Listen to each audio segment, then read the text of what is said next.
নমস্কার বন্ধুরা, নীলির রান্নাঘরে সবাইকে অনেক অনেক স্বাগত। বন্ধুরা, আজ আমি বানাতে চলেছি এই টাটকা বেগুনটা দিয়ে রুই মাছ দিয়ে খুব সুস্বাদু একটি রেসিপি। আপনারা পুরো ভিডিওটি দেখতে থাকুন, আশা করছি খুবই ভালো হবে। তো দেখুন, এখানে আমি মাছের মধ্যে নুন হলুদ মাখিয়ে খুব ভালো করে ভেজে নিয়েছি। এবারে আমি মাছগুলো তুলে নেব। তো মাছটা আমার খুব ভালো করে ভাজা হয়ে গেছে। মাছ ভাজা তেলের মধ্যে আমি আগে থেকেই খুব ভালো করে কেটে ধুয়ে রাখা লম্বা লম্বা করে বেগুন ভেজে নেব। দিয়ে দিচ্ছি আমি বেগুনের মধ্যে নুন, অল্প হলুদ গুঁড়ো,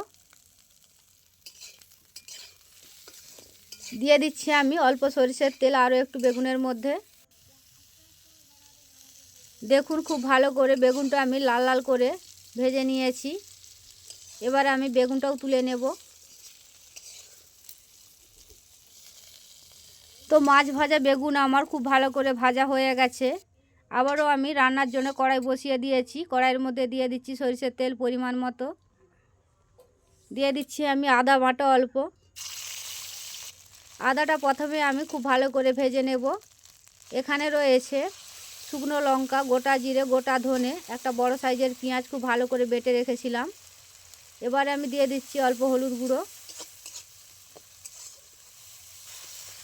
দিয়ে দিচ্ছি আমি একটা বড় সাইজের টমেটো খুব ভালো করে কেটে ধুয়ে রেখেছিলাম। মশলার মধ্যে টমেটো খুব ভালো করে নাড়াচাড়া করে গলিয়ে নেব। দিয়ে দিচ্ছি অল্প নুন। তো দেখুন, খুব ভালো করে টমেটো গলিয়ে নিয়েছি। দিয়ে দিচ্ছি আমি এবারে আগে থেকে ভেজে রাখা বেগুন।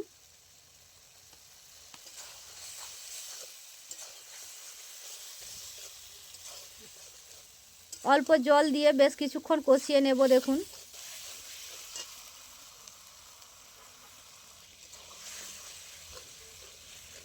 তো বেগুনটাকে আমি খুব ভালো করে মশলার মধ্যে কষিয়ে নিয়েছি। এবারে আমি পরিমাণ মতো জল দিয়ে দিচ্ছি। পরিমাণ মতো জল দিয়ে খুব ভালো করে ফুটিয়ে নিয়েছি।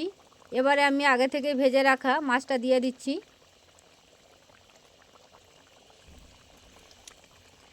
তো মাছ দিয়ে বেশ কিছুক্ষণ আরও ফুটিয়ে নেব।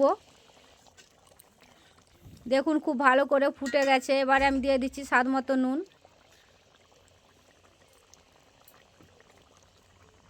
দিয়ে দিচ্ছি আমি অল্প কাসুরি মেথি। তো আর বেশিক্ষণ ফুটাবো না, হয়ে এসছে রান্নাটা আমার। এবারে আমি নামিয়ে নেব।